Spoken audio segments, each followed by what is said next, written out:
Thank you for joining us today. My name is Brandon Martin. I'm Inbound Marketing and Content Manager here with AgilQuest. I'd like to welcome you to our bi-monthly webinar series where we discuss trends and other developments in the world of work. We are excited to have with us again Dean Strombom and Sven Govaars from Steelcase presenting Don't Fence Me In, Connected Buildings, Spaces, Products, and People. Today we're going to explore the current and future world of work and how technology continues to influence behavior and provide greater workplace flexibility and employee well-being. Not only will we discuss what options are available to provide employees with choice, Sven and Dean will also help us answer the question, how do we help people make better choices? Now let's meet our panelists. With a career spanning more than 3 decades, Dean Strombom leads the planning and design of corporate campuses, commercial office buildings, workplace interiors, and mixed-use developments.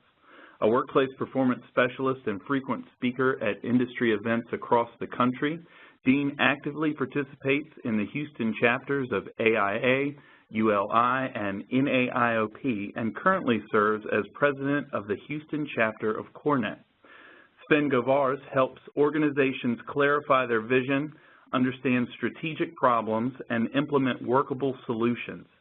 He is a certified Fitwel ambassador, holds MCR and SLCR designations with CoreNet Global, and trained in facilitation at the Institute of Cultural Affairs.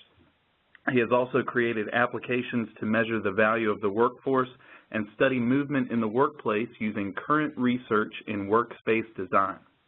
Before we get started, I want to direct your attention to the navigation panel to the right of your screen. You'll see at the bottom a chat window where you can enter questions and comments. We will be following along and logging questions for our panelists to answer during the Q&A portion at the end of the demonstration. Thank you again for joining us, and without any further delay, take it away, Dean and Sven. Hello to everybody on the webinar. Our talk today is Don't Fence Me In, with some thoughts, some serious, some humorous, on the continuing evolution of people, place, and technology. I am Sven Govaars.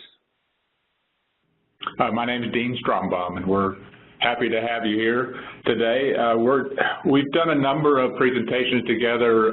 Again, my name is Dean Strombom with Gensler, and Sven is now with Steelcase. Sven was with Gensler until fairly recently, and so he and I have spoken many times together, and this is a presentation we put together this last summer, and we're delighted to do it again today. But in general, what we've been talking about in all of our talks is about the way people are working today and how they'll be working in the future.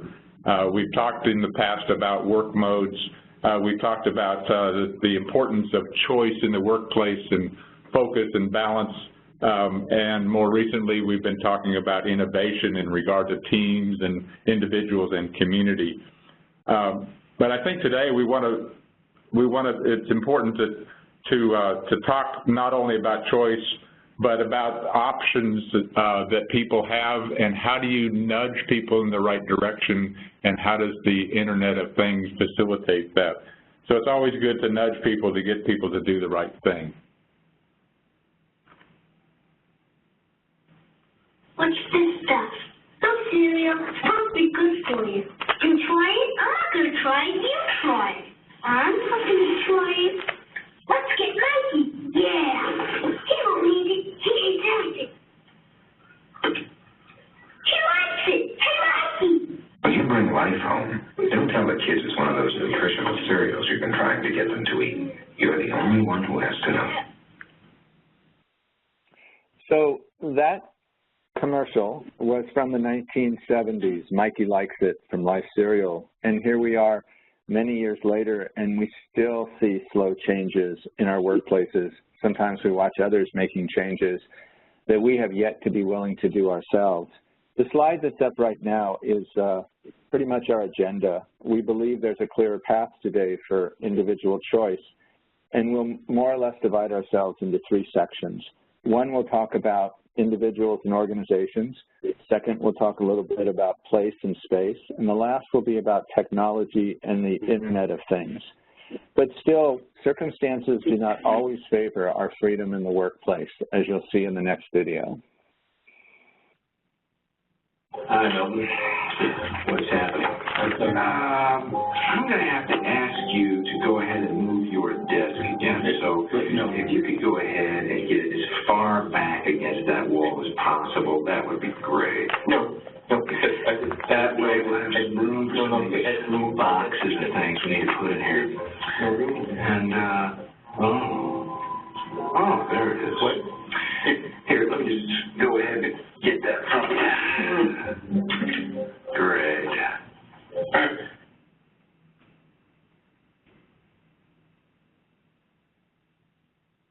So that was a clip from the movie Office Space from 1999. And call them what you like. For this talk, we call them fences. We know that there's some that are very visible to us in the workplace itself, and there's some that are invisible, which in some ways we feel like the organization has imposed on us.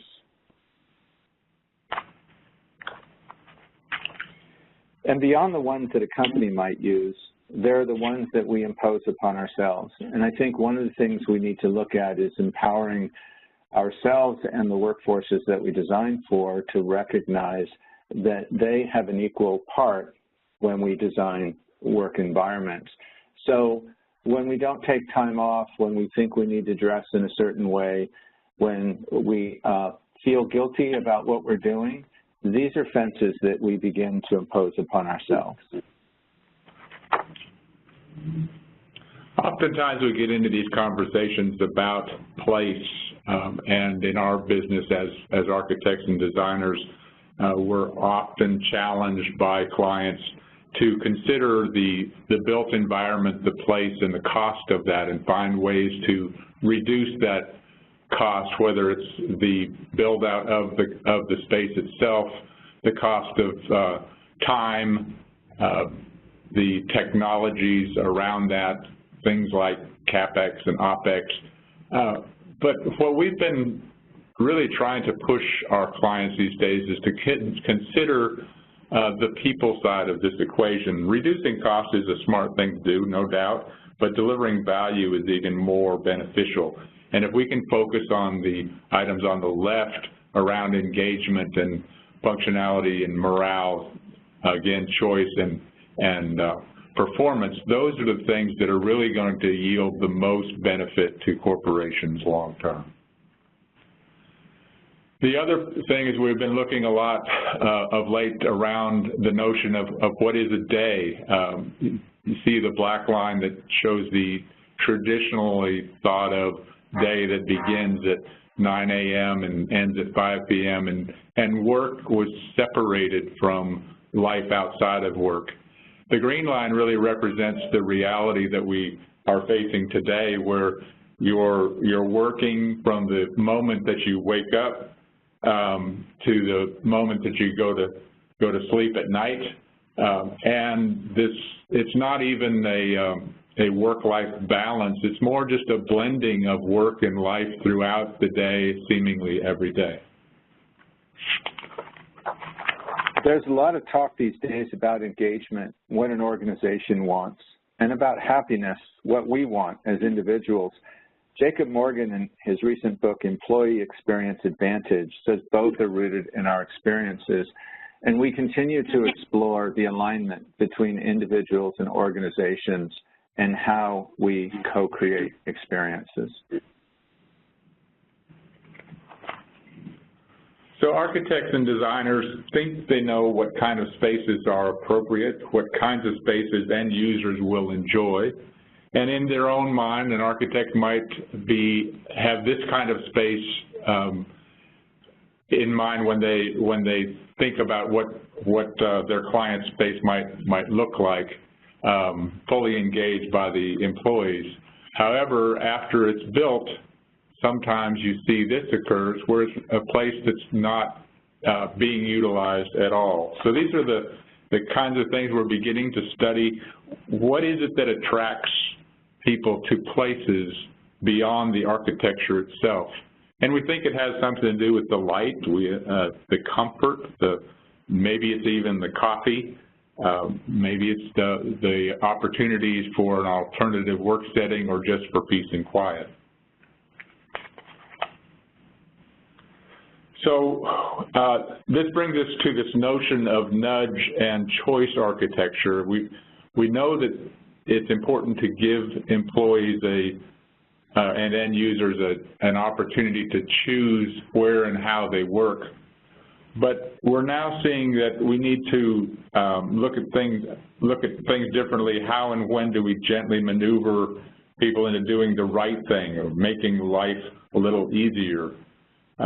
We understand the benefits of now and the costs later, but we're trying to figure out how we can tip things in the right way, knowing that people make thousands of choices every day.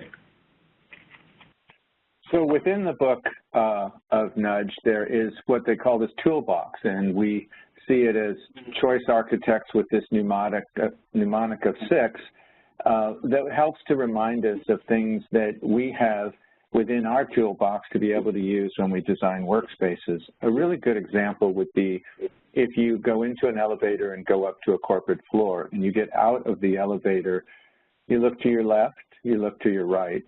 So what makes you decide whether you're going to move in one direction rather than the other? So we can create fences and barriers in one way, an opening in another. But all of this needs to be conscious, it needs to be choices, and then for the user who comes in every day, we want to try to make that as intuitive as we possibly can, because we can improve the outcomes for people's workplace experience by doing the right thing. Now, oftentimes we do have to find other ways to get people to make changes, and the next video will, I think, illustrate that.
So now we're up to 2009 with the bottomless trash can and a way to nudge people to pick up their trash and find a way to throw it away.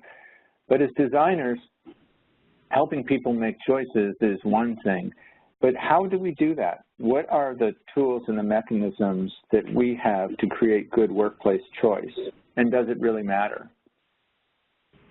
Here's a very simple diagram that shows how we look at naming individual teams and communities around different zones and space types so that we can then begin to map out how we might be able to align all of these together into better choices that are being made.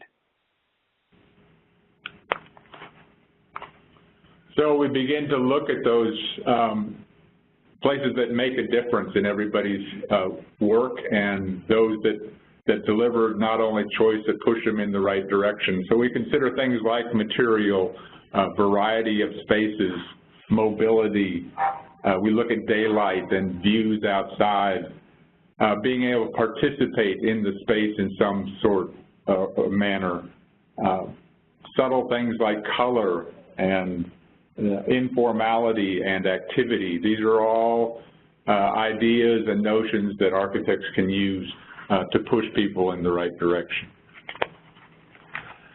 So when we look at, this is the Gensler Houston floor plan that Sven and I designed a number of years ago at this point, but when we started this project, we very consciously set out to create different settings around this notion of personal space, collaborative space, common areas that might be used in a number of ways, and an overlay of mobility. So part of what we had tried to do in doing that is in designing space for people, we also want to prepare the people for the space. And in that, as designers, we want to help people make better choices to be able to do that. We feel that we have a stewardship and an obligation to help people better understand the spaces they're in. As well as I may know myself, my work style, I still need help in understanding where, when, and how I exercise it. You're doing it anyway, so why not make better choices? So we look at things like bike parking and showers that allow people to exercise on their way to work. As Sven mentioned, finding which way to go when you get off an elevator cab onto a floor, using things like interconnecting stairs in the right place, and encouraging more interaction in general through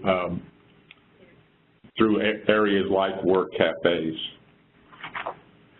We're also looking at what we call these 10 design factors that we know make a difference to end users' health and well-being. So we look at air quality and acoustics and lighting, motivators, activities, ergonomics, nature. All of these 10 have a direct impact on how people will perform. You see, some of them are more important than others. So you might, as a designer, emphasize some things more than others in your design direction. Activity and nutrition, as you can see, impact those items on the left more than most other things. Nature is another one that's tremendously important. And you can see that they influence your physical, emotional, and cognitive health in different ways. And this isn't just a workplace issue. This really starts at the planning phase. It's something you can do when you're looking at locations.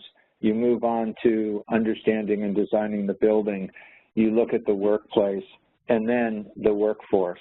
So these design factors affect everything we do throughout the entire design cycle. Yeah, oftentimes the workplace designers focus just on the design of the space once a building, once a location has been selected by the client with the help of their broker. We're actually looking at things further upstream these days and looking at building location options with our clients and their broker to understand how these design factors work in action in real estate selection. So imagine looking at a number of building options before you even pick up your pencil or computer to design the space, understanding the base building conditions around air quality, the acoustic noise from outside or above or below the floors that are going to be occupied, lighting, user controls, motivators, and then things that are indirectly going to make a difference overall that we call restorative in terms of the ceiling height, the restrooms, elevators, access to amenities. These are all things that should be evaluated and choices made long before you sit down to design the workplace itself. So we've gone on and developed some ways to measure this building to building. We've put together some ratings and scoring mechanism that we can utilize to help our clients select buildings around those 6 design factors, and then we've added these others around submarkets of location, image, parking, and transportation, and maybe something even more than that. So that way we can evaluate buildings beyond just the cost of the real estate or the quality of the building in terms of image, but into something that will make a difference for those end users. So we look at, when we're looking at buildings for our clients, We look at the neighborhood, again, materials. We look at the public spaces. We look at these restorative environments that are alternative spaces for the building users. The amenities of the building, what the overall image of the building might be like inside and out, and the opportunities for daylight. So we still come down to thinking about, in this sort of world of infinite choices, what matters the most and what should we focus on. Here you can see the design factors in action that start in the real estate selection and continue and are extended back past the design into the workplace and the workforce. And we wanted to give you a few examples, as you can see next to what we consider significant design factors, some actions that you can take right after this call, and some of which I think you probably already use. And it just helps to enrich the overall human experience. Better choices, less fences, it becomes a win all the way around. And we want to show you some of what we realized in the G6 Houston Gensler project.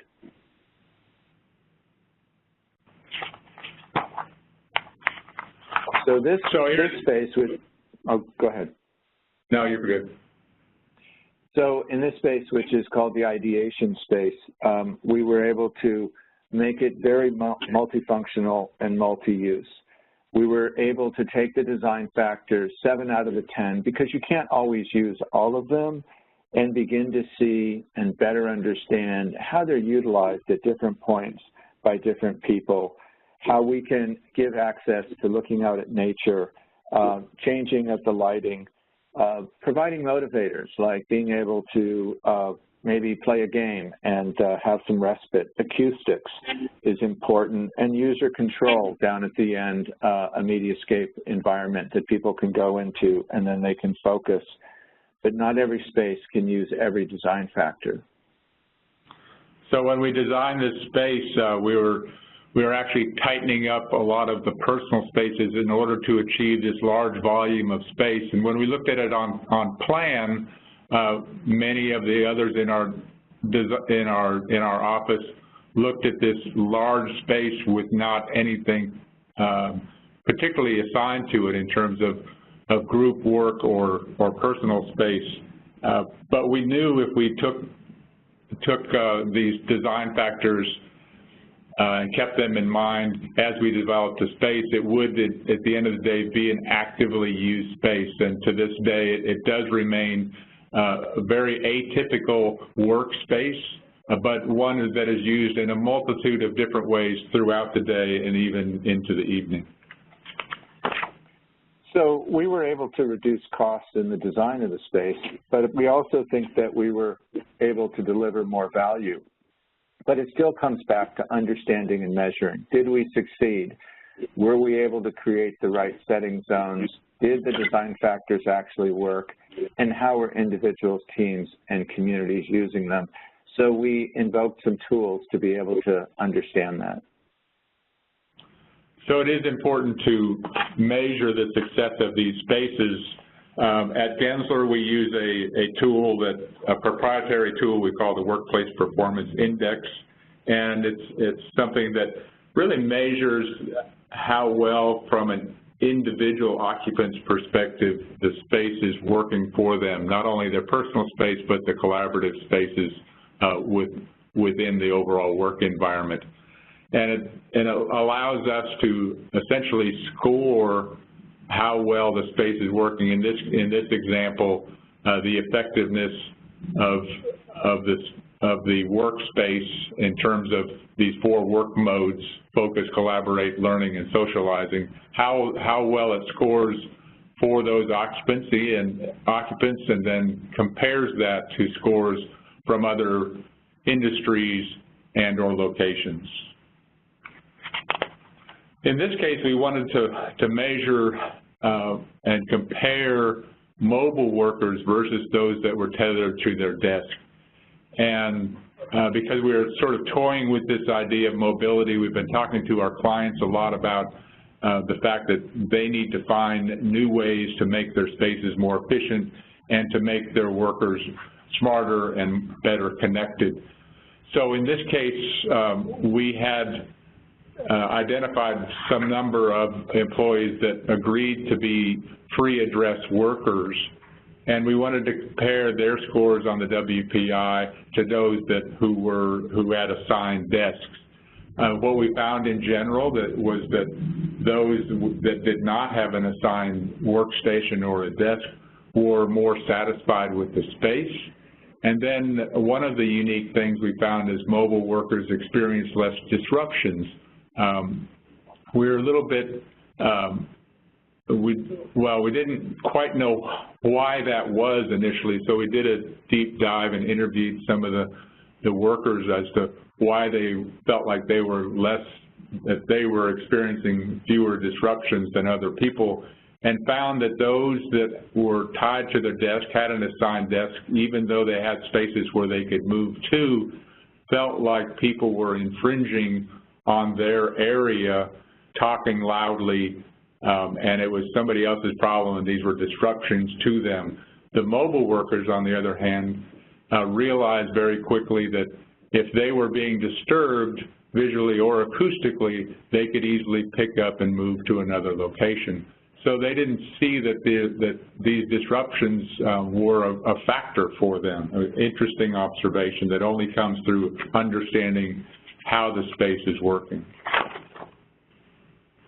So this was just one way that we could begin to understand the space. And, you know, being designers and researchers, we wanted to apply what we were learning and find out even more. And so we first wanted to simplify really the central questions.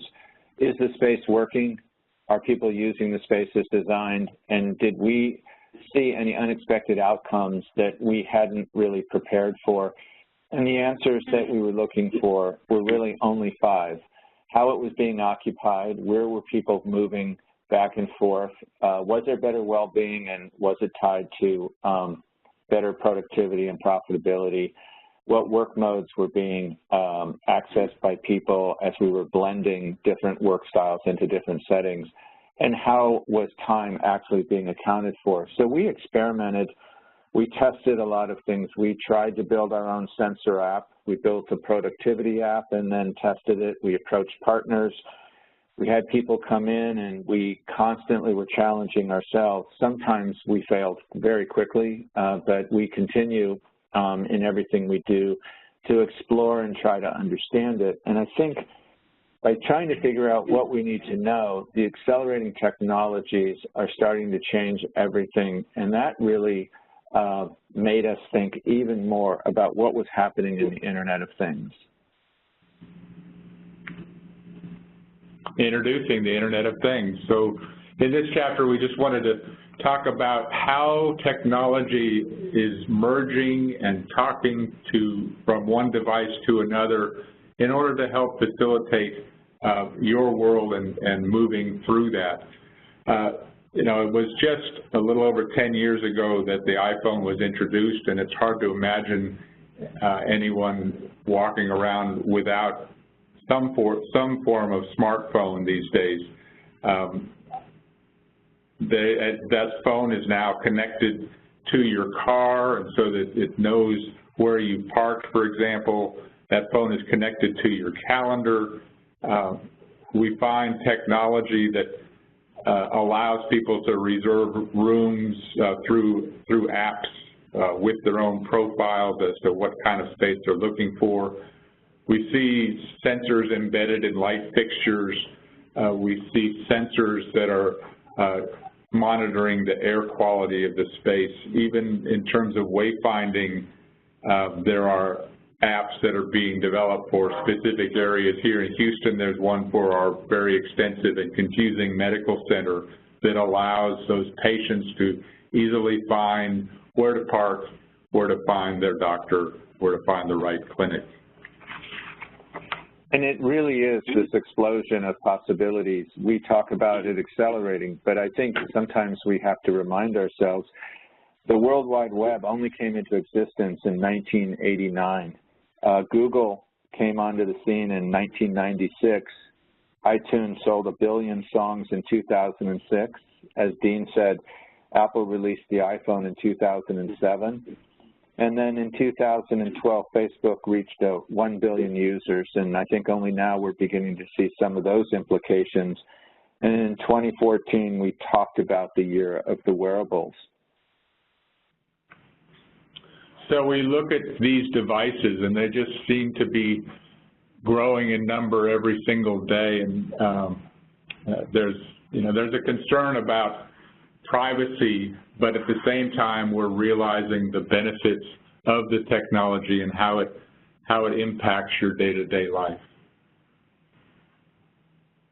So we've been looking for what we call the simplicity on the other side of complexity, and how does some of this actually get realized in built projects?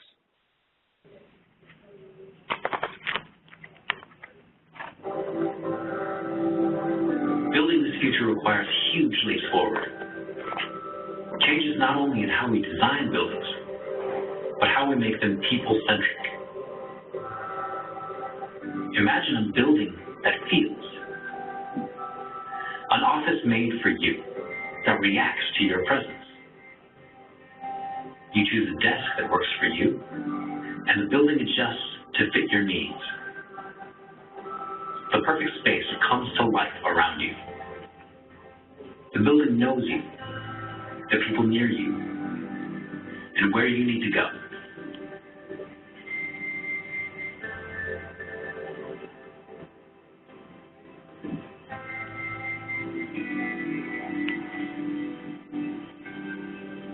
It helps keep you all on track, on the same page, adapting to help you do great things.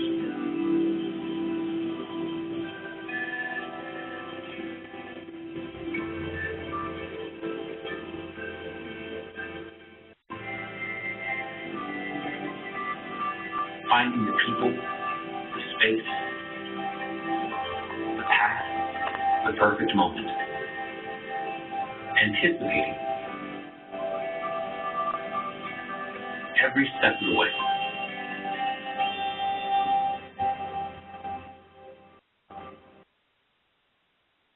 And when the day is done, the building isn't. It helps you on your way and makes the world a little better at the same time. Because all this productivity, comfort, and innovation means nothing if we don't think about its impact.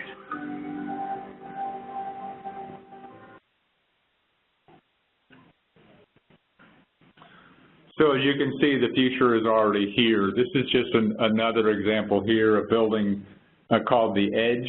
It's been called the greenest office building in the world, the most connected office space in the world. It starts with a phone app developed by Deloitte with cameras that recognize your license plate when you enter the garage beneath the building. It's a building that houses 2,500 people, yet only has 1,250 desks in it. The building and the app assigns your space based on your schedule for the day. Lights dim or brighten based on stored settings that you prescribe, and there are massive flat screens that are instantly paired with your iPhone or a laptop. Every low voltage light panel is interconnected, 28,000 sensors. It even allows you to have a dinner recipe with the ingredients at your fingertips. So here's the chart that we used early on to talk about people in place. And I think what started to flip for us was not only how we wanted to experience the workplace, but beyond that, our daily life.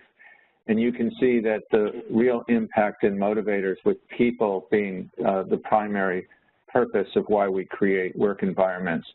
We're looking at joy and purpose and accomplishment, community, body, mind, spirit, on top of how we can impact those and make the right choices and nudges in the factors in place on the right. Yeah, so we can develop apps and we can create sensors to measure all of those items on the right. But why would you do that? It's really to impact the people and all of the items on the left. So at the end of the day, what's in it for me? That's what everybody wants to know. There's, as I mentioned earlier, there's an overriding concern about privacy in the workplace and Big Brother and technology watching and listening and monitoring everything that you do. What we're looking for and suggesting that people do look at the advantages that come along with that. And I think what they want to be able to do is to build their own experiences and find ways that they can use technologies and places and spaces where they are to make a better life. So you can work seamlessly and securely. You can understand that the work that you're doing informs things that you want to be able to do. You improve your own work style. There's the saying about trying to leave work healthier than when you arrived. And that places begin to understand who you are to optimize your experiences on a day-to-day basis.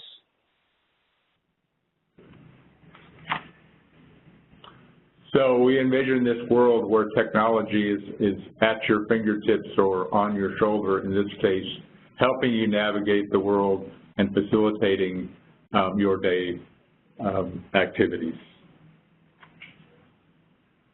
So back to this graph again, when we think about the Internet of Things and how it can help facilitate the activities, you might wake up in the morning and check your phone, and it has the ability to tell you what to expect throughout the day based on your calendar.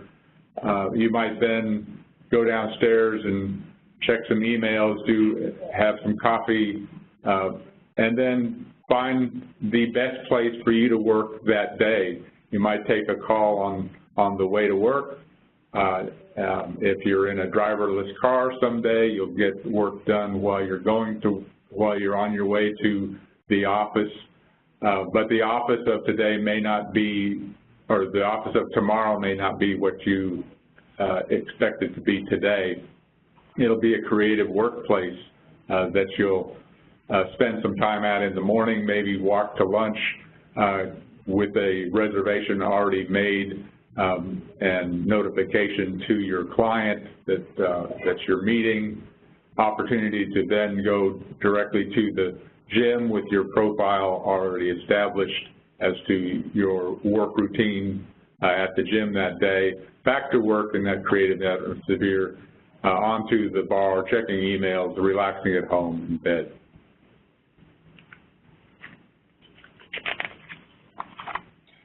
So what we wanted to leave everyone with was an understanding that to realize this evolving world of work and for each of us to find an optimal blend of work-life for ourselves, it's best to be aware of fences, choice architecture, and accelerating technology. The choice is for each of us as designers of place and stewards of communities to create better experiences for people. Now, before we go, as is our custom in our talks, we want to leave you with a short video. As baby boomers, we sometimes struggle with the Internet of Things, both Dean and myself. So here's an introduction to the Echo Silver. The new Amazon Echo has everyone asking Alexa for help. Alexa, what time is it? What the hell is wrong with this blasted thing? But the latest technology isn't always easy to use for people of a certain age. Kids bought me a bucket machine again. Oh, Gensler. That's why Amazon partnered with AARP to present the new Amazon Echo Silver, the only smart speaker device designed specifically to be used by the greatest generation. It's super loud and responds to any name even remotely close to Alexa, so they can find out the weather. Allegra, what is the weather outside? It is 74 degrees and sunny. Huh? It is 74 degrees and sunny. Where? Outside. What about it? The temperature outside is 74 degrees and sunny. I don't know about that. Even local news and pop culture. Anita, what them boys up to across the street? They are just playing. They what now? They are just playing. You say they just playing now? Yes, they are just playing. I don't know about that. like your thermostat. Alessandra, turn the heat up. The room is already 100 degrees. Are you trying to kill me, Alessandra? It also has a quick scan feature to help them find things. Emilia, where did I put the phone? The phone is in your right hand. And it has an feature for long rambling stories. So then I gave him $5, and he said I only gave him $1. I said, I know I gave you a $5.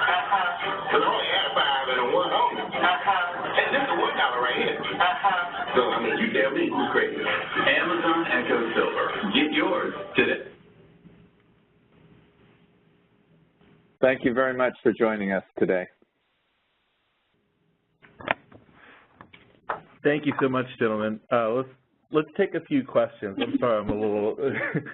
That video always gets me. It's so funny. So we did have a few questions come in. I'll just start at the top here. All of the design factors you mentioned are great, but what if you don't have the budget for everything? How should you prioritize? Well, this is Dean. I think as we show you that matrix there, you'll see that some of those 10 design factors are more important perhaps than others.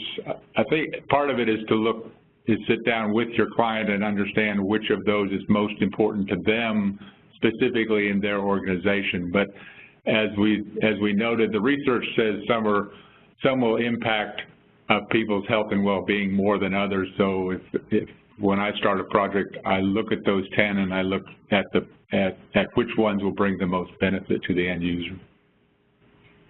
I think also to create space that is impactful. If you think about the light, air, and acoustics, you think of some of the main ones. They're the tools that we use as designers when we look at any space.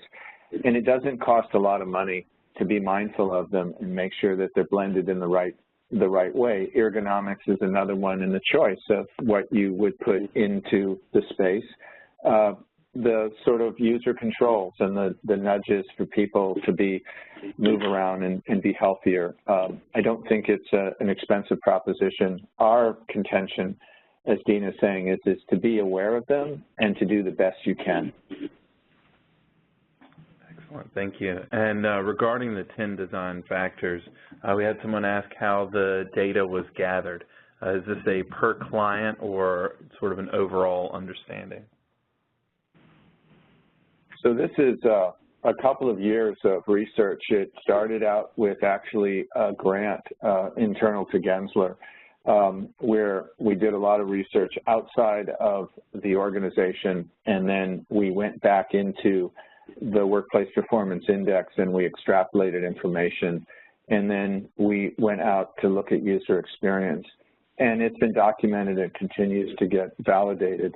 So it has some deep research behind it, and then other organizations have also picked up on it, and you will notice if you go out and look that those design factors are among maybe 30 or 40 that people talk about. But again, we were trying to look at what matters most and what can you impact quickly and effectively with a client. Okay, here's a question that came up during the slide that had the ping pong table. I think they noticed something in the picture there. How do you manage the confidentiality issue in the multi-purpose rooms with the computer screens? Yeah, so that came up during our design process for this space. And this, for us, is a multi-purpose space that's intended for many different uses throughout the day and evening. It is flanked, as you can see in the image, by a series of smaller team spaces where we call project rooms, where we encourage our project teams to keep all of their material in one central location. So these are not places in general that are around it that are really geared for privacy. You do see in the background of that slide that you're referring to a huddle room that does have the ability to look at technology and information on a screen. And our experience actually in this is that it is pretty difficult for that particular function in the background. We did everything we could, including this new ceiling from Armstrong that's highly absorptive to keep the traffic and noise level down. But I will admit that in that one room, because it has no door on it, it is a problem if you're trying to focus just with a couple of people. Let's see, we've got one here on sensors. Is there a long-term value to sensors, or is that more of a short-term solution for gathering data? I think it can be both. I think there's instances when you may want to do some more episodic understanding of a space. In connection with also doing observation and maybe surveys, you can use sensors in a short period of time. But I think also there's a use for it over a much longer period of time where it continues to help facility managers, organizations, and individuals better understand how space is being used. That there's also some user control where they can also assist themselves in understanding the space, and the sensors are good to be able to help do that. But you run into, different questions about why an organization wants the information and how they're going to use it. So both of them are valuable, but again, you have to talk with the client and better understand how you want to actually use that technology. To that, let's see, we have a question here. How do you know what kind of space is best for your people and culture so you don't build space that doesn't get used? Well, that's really a great question, a difficult one to answer, because you don't necessarily know in advance how a space might be utilized if you haven't designed that kind of space before. We do have a luxury of looking at spaces that have been done, and the Workplace Performance Index has measured before and after how effective they are, and replicating those ideas in some form or fashion is easier to do. But those spaces that really haven't been tried yet are the ones that are very hard to anticipate the use of them. We do extensive surveying before we start a project and utilize focus groups to understand best what the end users might be looking for. But at the end of the day, it's sort of the designer's opportunity to come up with spaces that they think will be the right answer. So that's sort of the mystery of what we do in our profession. But hopefully there's enough flexibility in the final solution that allows places to change over time. And I think that's one of the other things that sensors and metrics are doing for us, is allowing spaces to be modified to better suit the client's needs over a longer period of time. I also think that people don't have to think about having to solve these problems by themselves. There's a lot more transparency going on. There are a lot of companies that are experimenting. Gensler's working with similar technologies, so is Steelcase and AgilQuest as well. And with having the ability to go out and ask questions and work with others, I think we're all going to raise the level of our understanding of how to use these technologies to create better work environments. Excellent. And let's see, we've had another question come in here. How do you know what type of environment that workers prefer? Could you send out a survey and then aggregate the data? Well, that would be one way, but you really have to look at it from a lot of different points of view. Surveys will get you a certain amount of information. Doing interviews and talking to people is another. Creating pilot spaces and seeing where preferences and choice are, understanding people's work habits and behaviors alongside of the space. It's a little bit more complicated than just using one way to understand, and so there's a whole series of tools that should be used at the outset of planning. Yeah, I think we were also incorporating more and more ethnography into our workplace design, spending time in the client's space, seeing what encumbrances there are that they may not even realize that they have, observing what the workarounds might be going on in that daily life, and then finding solutions around that. So it's asking people what they think they might like, but also observing behavior in the workplace.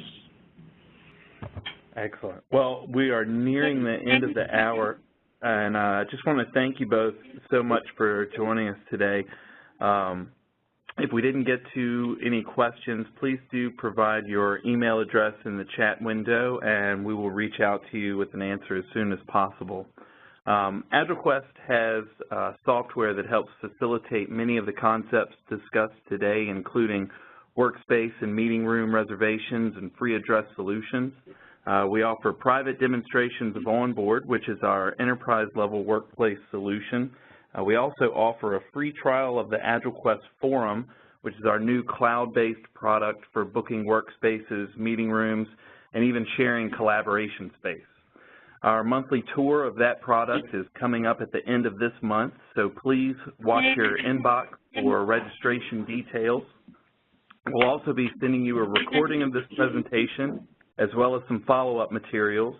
So if you have not added AgilQuest to your white list, please do so, so you don't miss any of our updates and reminders for future webinars.